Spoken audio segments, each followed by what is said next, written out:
Hello everyone, this is Shelby with Shelby Creations. Welcome back to the Dragon's Den. Last video we did a little cleanup, and I did find a few of the book pages, and that's, I like to have a little bit more of a stash to work with. So what I did was I pulled some out, but I wanted to share with you some of the books that I have that I've been pulling from. Now, what I do is I dismantle the books, which means I take the cover completely off, and now I'm left with all the pages. And the first page you get to in a book is usually a hard one, which is this one here. And it'll pull off in, some of them pull off in twos. I think this one here did, yeah. Because these pages are glued down, but this, what I always termed as a 5-page, is a lot stiffer. It's almost like a lightweight cardstock. And they're mostly usually blank. I mean, this is a good one. The pages in the book itself is fairly thin, but that is a much thicker page. So I save these, and I may use them as tags or, something. But I've got those set aside. The types of books that I pull through, and I try to keep a selection of books, and it's mainly because the difference in color. This one is definitely, a newer book. So you can see the pages are still clean. This one here is not much older. Where this was a couple of years older, this was maybe a year or two older than that. Then we get into the ones that I pull from quite a bit. As this, as you can see here. Some of you may like to take this part of the book off, and it does help make it easier to get to them. But I find that trying to get all of this off can be a headache. So I leave it on. Need that, put that one in the trash. But you can see how this book is a bit, more aged in color. And I like, that the pages are a little, not much worn, but just a little worn here. And then when you pull them out, see, this one here will pull out almost like 3 or 4 at a time. And then you get this edge here. Now, most of the time I do, trim off these excess and get down to just the words. Or I may use the whole page. So, put these in that stack. Set these off to the side. And then here's another book that I've almost used up. And I like this one because it's a book of a play, and there's little notes in it, little personalized things in it, which I kind of like. It gives interest. That's another one that I use. Then trying to go down in size. This one here, as you can see, I've pulled quite a bit out of this one too. And one thing I found is some of these have pictures. I'm not really big on the pictures. But if you like that kind of stuff, then use them. But with me, I'd come in here and I'd use the back part. But as you can see, they're starting to get a little more patina to the pages. Here's one that I've almost used up. As you can see, this one still has the fly paper to it. Yeah, really interesting information. But when you actually get into the book, one, with it being the type that it is, what I would call a reference book, Commission on University Consolidation. Yeah, there's not going to be much foul language in that. you know, or inappropriate, you know, wording or things like that. You have to be too careful of. But I do like, you know, the way the pages are aged. I like that there's different things in it. So that's another one that, yeah, I've used quite a bit. The first book that I ever gutted was this one here. And you can tell I had pulled quite a bit from it. And I love that it's really old.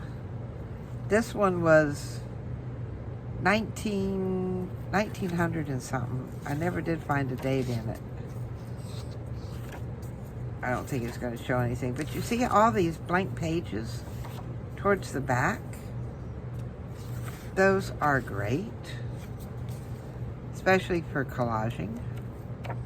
And then, again, I still have that thick back page. So, give me just a moment. Let me set these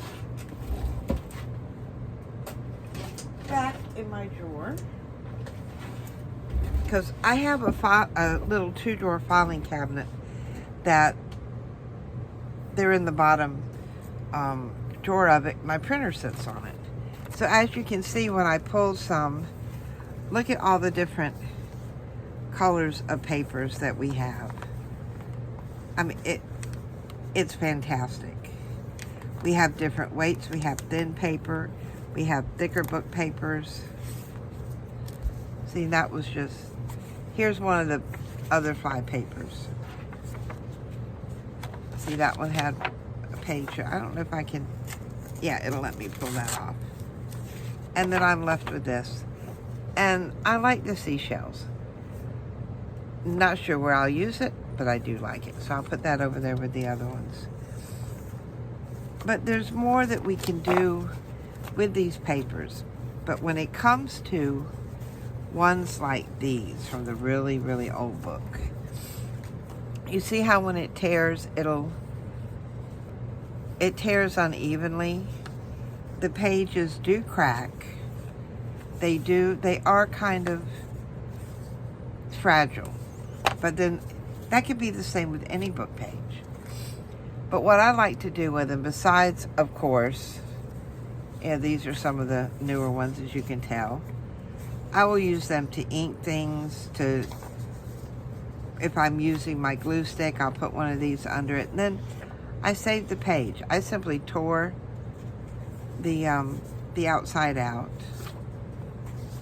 or the margins off, and I'll save them. And use these. Another thing I like to do with them, especially some of the more fragile ones, is, see, do I have any down here? Yeah. I love to do the, especially some of the newer ones. I love to do the coffee staining and tea dyeing on them. It makes them, it gives them the feel of old paper. And then I'll also take them and decoupage on them. As you can hear, this is a lot thicker. They do have a tendency to curl on some of the edges, but you could trim it off. You can see how delicate those page edges are. So that's another thing. And I do like using these. As you can tell, I've got quite a bit. Now this one here started to tear here, and it did have a rip in the middle. But I saved the packaging that I get when I buy certain things, and that was the back of this packaging, and I liked it. So instead of getting rid of it, I simply glued this on front, because now I've got a thicker board.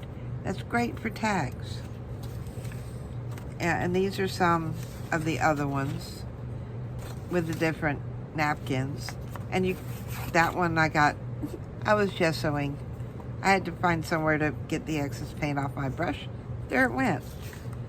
Even some of the newer ones. If you'll notice, when you decoupage on them, it does leave a sort of telltale, well, like a watermark on it almost. But it gives a little bit of aging to it. And then I save my strips because these can be used. I'll show you where I used some that were actually went into the books here, and I used what I tore off on the covers. Now, one thing you have to realize are when you work with these that are really fragile and you put your tape down, and that's what I do, is I put tape all around the edges, as close to it as I could get. Then I go in with quite a bit of glue, and that will hold it, because you want that to be solid. I didn't do that to one where I only put a little bit of glue around it and it tore. So that's, I'm trying to be really careful. I know I still have this edge here that's hanging over, but they work. And if you do like the decoupaging technique, you can take, now this is vellum that this is on, and sometimes it will release from the vellum, sometimes it won't. But as you can tell, I do love working with book pages and the collage on them. Oh, another thing, be careful when you lay it down in your paint. Or was that paint? No, that's actually paper. Oh, that was tissue paper that I laid in paint. But I used it. I like the way it turned out.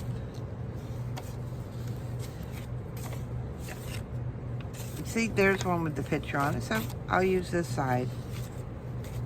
And if you don't like a lot of collage, you can do just the black and white one. Of course, I've also done it on, this was an envelope that I made. So, the collaging can go on quite a few things. Hold that back up. Envelopes, glassine envelopes. It's really good for glassine envelopes. Paper envelopes, or bags, excuse me. These are envelopes. Different bags. More bags. That was parchment paper and regular copy paper. But we're talking about book pages, and these work great especially if you're working with the thinner type of paper, like I have down here. Collaging, or even, using this as part of your page would really stiffen up that thin paper. So, but take a look when you go somewhere. I know it's getting cold some places, and a lot of people don't like doing yard sales when it's cold. But, check your yard sales. Check your local charity shops and all. Find you some really books that you'd like to use. Open them up, look through them, and say, gee, well, do I like the color? Is it something I can use? And before you know it, you'll have a stash of paper that you can pull from without having to get it from someone else. And yet this may seem like a lot right here that I pull out of the books, but I'll go through this in no time. So it's a way to increase our stash without spending a whole lot of money. So if you liked what I shared with you today, give me a thumbs up. Hit that subscribe button, because you'll never know what you'll see happening next here at the Dragon's Den. Bye, guys.